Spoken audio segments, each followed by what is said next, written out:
Hi dear students, I am Srinivas from Sri Sai Sadbhavana School. We have completed 6 lessons in the science. Now we are moving to air, water, air and water. Unit 3, water. In that, air and water. Here they are given the important terms. You know very well, air and water. We need these two things as our basic need, because without air we can't live. For our respiration work and everything, for all the body activities, we need oxygen. We need oxygen. For what purpose we need oxygen?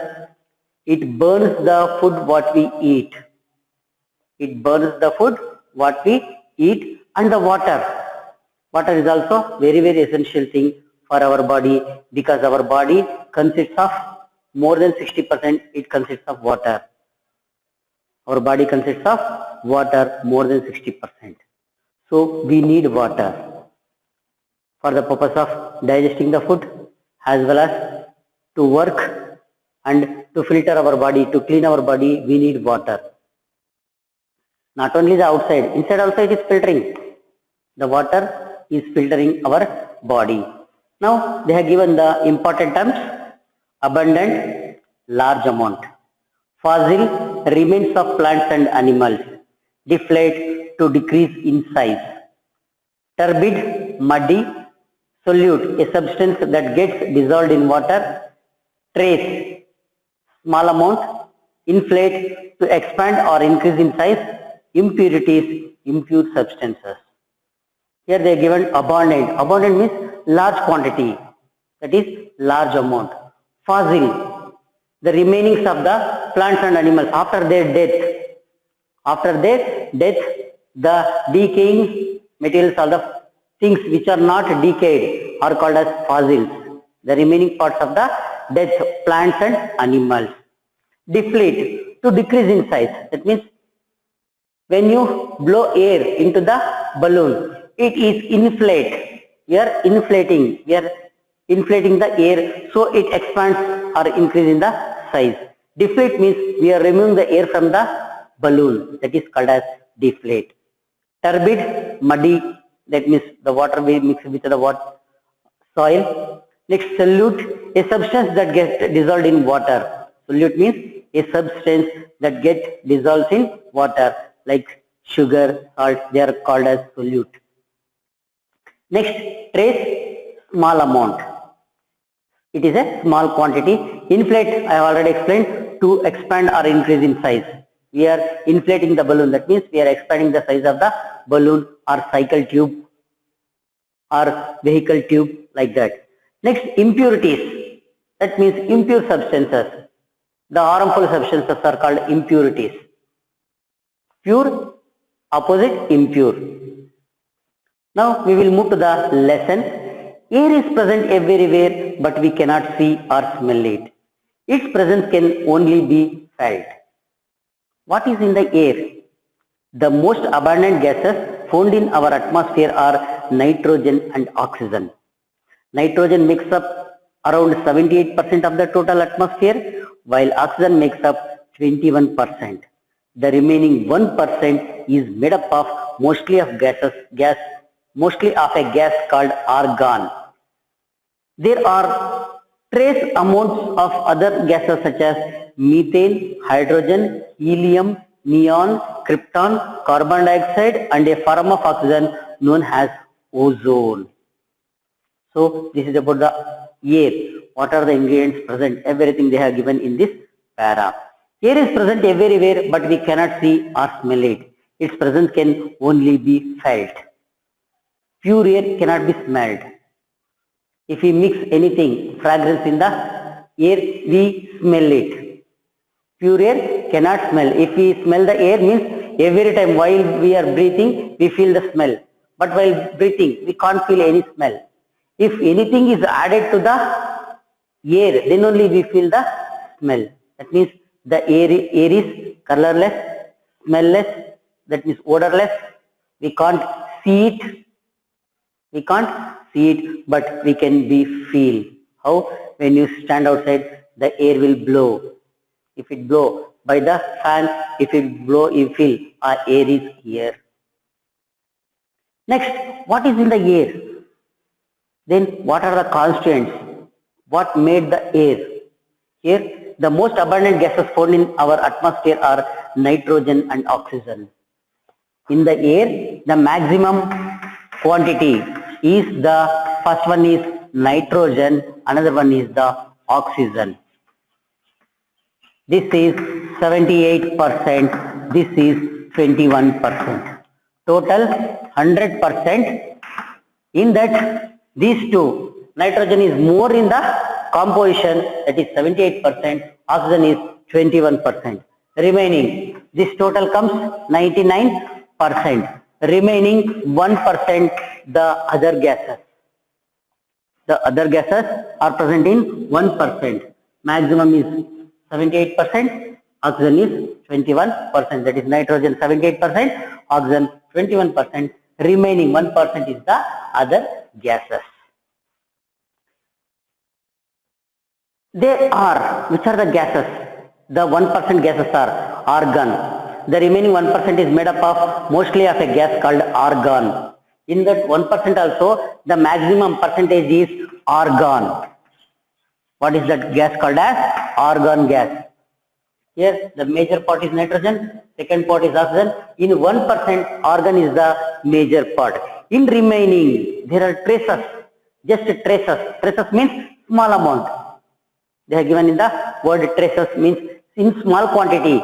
But we say it as in very, very less quantity. Other gases such as methane, hydrogen, helium, neon, krypton, carbon dioxide and a form of oxygen also known as ozone. For another form of oxygen called as ozone is present in this 1%. In this 1% along with the argon. Argon is in maximum percentage.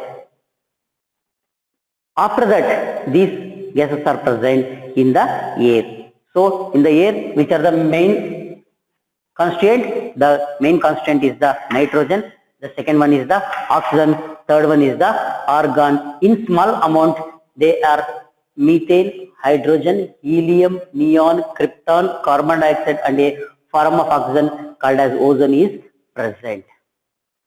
So these are the constituents of the air. These are the constituents of the air. Next come to oxygen. Next come to oxygen. Oxygen is added to our atmosphere by plants during the process of photosynthesis when they convert sunlight into energy. Oxygen is most important for breathing and for staying alive. Oxygen is also essential for burning.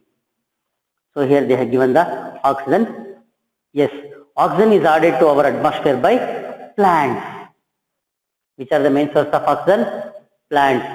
During the time of photosynthesis, they use the carbon dioxide and they release the oxygen to the atmosphere. They release the oxygen to the atmosphere by the maximum amount. That means at the time of photosynthesis, when they convert sunlight into energy, oxygen is most important for breathing and for staying alive. For us, breathing purpose, we need oxygen. Not only we, all the living beings. All the living beings need oxygen for their breathing purpose. Oxygen is also essential for burning purpose. If you don't have the oxygen, we can't burn anything. We can't burn anything. So we need oxygen for burning purpose also. They have given one experiment here, just how the oxygen is needed for the burning purpose. Let us see this activity. Place two burning candles on the table. Place an inverted glass over one of the lighted candles.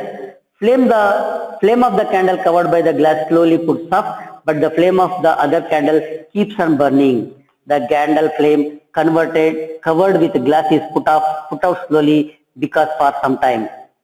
The oxygen present inside the glass is used up by the flame and fresh supply is absent. However, the supply of oxygen for the second candle continues. This keeps its flame burning. This experiment proves that oxygen is needed for burning. Take two candles.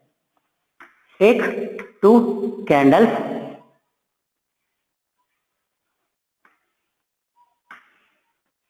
So these are the two candles and lighten them with that flame. So you keep them on the table. Keep them on the table. Take one glass tumbler, or what we call it as, yes, covered it by the glass. Covered by the glass. See, this is candle 1 and this is candle 2. You cover this by the glass. This by the glass. This by the glass and leave the second as it is. What happens after some time? It means not some time, means just for within 1 or 2 seconds or within 10 seconds. This will go off. This will go off, but this is continuously burning. What is the reason? Because here there is no supply of oxygen, or there is no supply of the air. In the air, it absorbs, burning absorbs the oxygen, uses the oxygen. So here the contact of the air is absent. That means the supply of oxygen is cut off. So here the fire put up. Here the present inside the glass is used by the flame and fresh supply is absent. However, the supply of oxygen for the second candle continues. For this second candle, it is continuous because in the air oxygen is present. So this is burning and this is off. The candle flame covered with a glass is put out slowly. This one put out slowly. How much oxygen present inside this glass? That much is used by that flame. After that, it will put out. So this shows that the oxygen is needed by the fire to burn anything. To burn anything, we need oxygen. Next comes here nitrogen. Nitrogen is also added into the atmosphere as plants and animals decay or are burned. It is also added through volcanic eruption. The amount of nitrogen being added to the atmosphere and the amount being removed and perfectly balanced. Nitrogen keeps the process of burning under control. All living things need nitrogen for their growth, but they cannot use it in its natural form. There are some bacteria present in the soil which convert nitrogen into a usable form. Animals get this nitrogen by eating plants. How this nitrogen? Nitrogen is added into the atmosphere as the plants and animals decay. That means after their death, after removed from the earth, they will decay. At that time, they release some gases. While just when you pass near the dustbin or anything, you get some hot smell. That means the gases are releasing from that decaying plants or decaying waste. So that gases are called as this nitrogen and all the other gases. The gases from the decaying plants as well as the animals is released to the atmosphere, that is called as nitrogen. Nitrogen is added into the atmosphere as plants and animals are decayed or burned also. In the burning time also, this nitrogen is released to the atmosphere. It is also added through volcanic eruption. What is the meaning of volcanic eruption? Inside the earth, the earth crust is burning. So from that burning, it explodes, where the volcans are formed. So in that explosion also, this nitrogen is released to the atmosphere. Inside the earth, there is in the mantle, that means inside, full in the center of the earth. When you compare this, in the center here, it is a burning stage, or the lava is present. The material here, it is in the liquid state. When this explodes, wherever the weaker point is there, it opens like a funnel, or this is called as volcanoes. It is called as volcanoes. Due to this activity also, the nitrogen is added to the atmosphere. The amount of nitrogen being added to the atmosphere and the amount being removed are perfectly balanced. The nitrogen which is released to the atmosphere as well as used by the plants.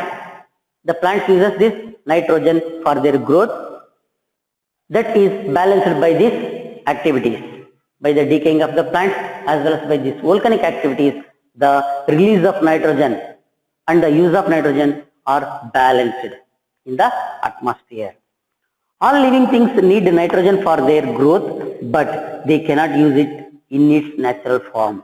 Means they don't directly absorb, like the oxygen.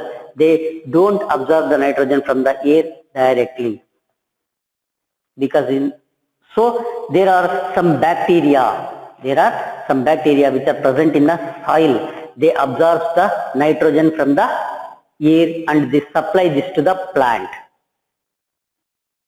and which convert nitrogen into a suitable form. They convert it into a suitable form, and animals get this nitrogen by eating that plants. Plants absorb that one. Plants absorb that converted nitrogen and they will grow. By eating the plants, we get that nitrogen. Not only we, all the animals, all the living things get the nitrogen. I hope you understand about this. Nitrogen. Nitrogen is added to the atmosphere by the decaying of the animals as well as the plants as well as by the volcanic activities. It is balanced because plants use this nitrogen in more quantity. So by this releasing as well as the using is balanced by the atmosphere. The plants, they cannot use directly this nitrogen from the air. Some bacteria are present in the soil. They convert this nitrogen into some usable form. That usable form is absorbed by the plant. After eating that plant, we get the nitrogen. Next comes to carbon dioxide. Carbon dioxide exists in the atmosphere naturally. Animals and human beings release carbon dioxide when they breathe out. The burning of fossil fuels also results in the addition of carbon dioxide gas. The air contains 0.03% of carbon dioxide. 0.03% of carbon dioxide.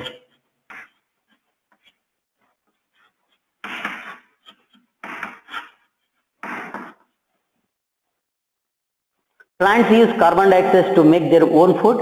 It absorbs the heat sent to the earth by the sun. This makes the earth's atmosphere suitable for life to exist. Here we are studying about the carbon dioxide.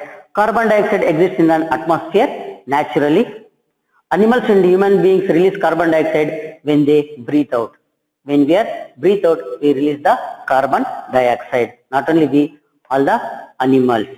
The burning of fossil fuels also results in the addition of carbon dioxide gas. Burning of anything that releases the carbon dioxide. Not only the burning of fossil fuels, burning of that petrol, diesel, everything. The carbon is released to the atmosphere. Here in the air, what is the percentage of the carbon dioxide? What is the percentage of the carbon dioxide is 0.03%, that's all. That is less than 1%. Not even just 0.1%, 0.3%, it is 0.03%. 0.03%. Plants use carbon dioxide to make their own food. At the time of photosynthesis, they absorb the carbon dioxide and they prepare their own food. So they use, at the time of photosynthesis, plants use this carbon dioxide. What is the another use of the carbon dioxide? Carbon dioxide absorbs the heat of the sun. Absorbs the heat of the sun and it makes the earth atmosphere suitable for life to exist. So by that heat only we are feeling the hot. By that heat, that means the heat absorbed by the carbon dioxide, it keeps warm our planet. It keeps our planet warm. If the percentage of carbon dioxide is more, what happens? It absorbs the more heat. We feel so much of hot. For that reason only all the governments are advising don't burn the coal or petroleum or anything more, because they release the carbon dioxide. The percentage of carbon dioxide increases in the atmosphere. As it absorbs the sunlight more, we feel more hot. We feel more hot. For that reason only we have to burn the less quantity of petrol or diesel, anything. See, nowadays they have stopped burning of fuels and everything. They use the gas, liquid petroleum gas, that it cannot give any carbon dioxide to the atmosphere. If you burn a stick, it gives carbon dioxide. Just you see black color, yes, that is the carbon dioxide. If you burn a coal, it will also give carbon dioxide. In the factories, we are getting the carbon dioxide, everything. So if the percentage of carbon dioxide increases just a small 0.0001%, it increases the heat of the earth or heat of the atmosphere. Next come to ozone. Ozone is a molecule made up of 3 oxygen atoms. This layer of the atmosphere is very useful in saving the earth from harmful ultraviolet rays of the sun. Ozone is a molecule made up of oxygen atoms. That means if the earth is like this, ozone layer is there. A layer of ozone is present in the atmosphere. What it will do? It is made up of 3 oxygen atoms. It is made up of 3 oxygen atoms. When you come to the higher classes, you will study about this ozone layer in deep. What is the use of this ozone layer? When the rays from the sun comes, it filters the rays, the harmful rays. It filters the harmful rays and send the safe rays to the earth. That means if there is no ozone layer, we get more heat. We get more heat as well as the harmful rays from the sun. So it avoids these harmful rays. By this, we are away from the skin diseases and all those things. But nowadays, by the use of the refrigerators more, by the use of the refrigerator in more numbers, this ozone layer is depleting. Depleting means here this is in this much size. That means in some thickness. That thickness is removing. How? Some gases are released by this refrigerator. They release to the atmosphere and they move to here from the atmosphere, and they will react with this and dissolve this ozone layer. What they will do? Dissolve this ozone layer. In some places, this layer becomes very thin. This layer becomes very, very thin. So we get the harmful rays. So don't use the fridges more. That will affect the ozone layer as well as improve the oxygen level. Improve the oxygen level by planting the more plants. By planting the more plants, we will improve the oxygen level. That improves the ozone layer. Next, water vapor. Water vapor is also an important gas to be considered while studying the atmosphere. The amount of water vapor present in the air vary from one place to another. The amount of water vapor present in the air at a given time is called humidity. When humidity becomes very high, it rains. When humidity becomes very high, it rains. That means water vapor is an important gas to be considered while studying the atmosphere, because in the air water vapor is also present.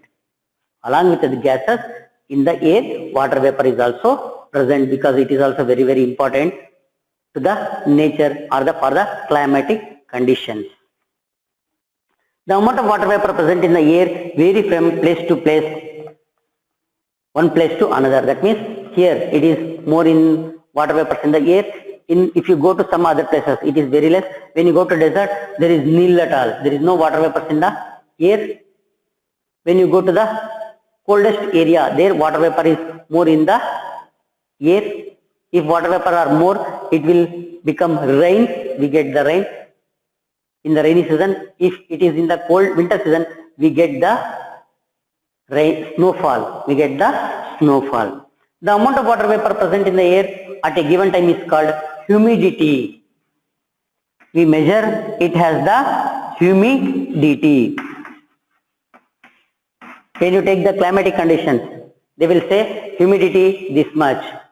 Like that they will measure, that means the amount of water vapor present in this area is like this. If you want to check either the water vapors are present in the atmosphere, what we have to do?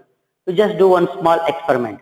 Just take a glass, take some ice water or an ice cubes. Just put it inside the glass and wipe the glass. That means clean the outside of the glass and keep it on the table. Just look for, just after 2 or 3 minutes, just look at the glass. You will see some water droplets. If this is the glass, if you put some ice cubes here, when you, after keeping this, just you will find the water droplets on the outside of the gas. From where they come? These water vapors, from where they come? They are present in the air. This ice cools the air which is surrounded by this water glass, which is present near the water glass. That cooled water droplets are attached to the glasses. So this experiment shows that water vapor is present in the air. Water vapor is present in the air. So this is about the, when humidity becomes very high, it rains. That means if the water droplets present in the air becomes more, we get the rain. So near the seashore, the humidity is more because the evaporation of water is more. So we will continue in the next class about the layers of atmosphere and everything we will study in the next class. Thank you very much. I hope you understand up to here about the air and water. What is the percentage of gases present in the air? Everything we have studied, and the properties of the air also we have studied. Nitrogen, carbon dioxide, ozone, water vapor, everything we have completed. Okay, next we will continue layers of atmosphere in the next class. Thank you very much. Have a nice day.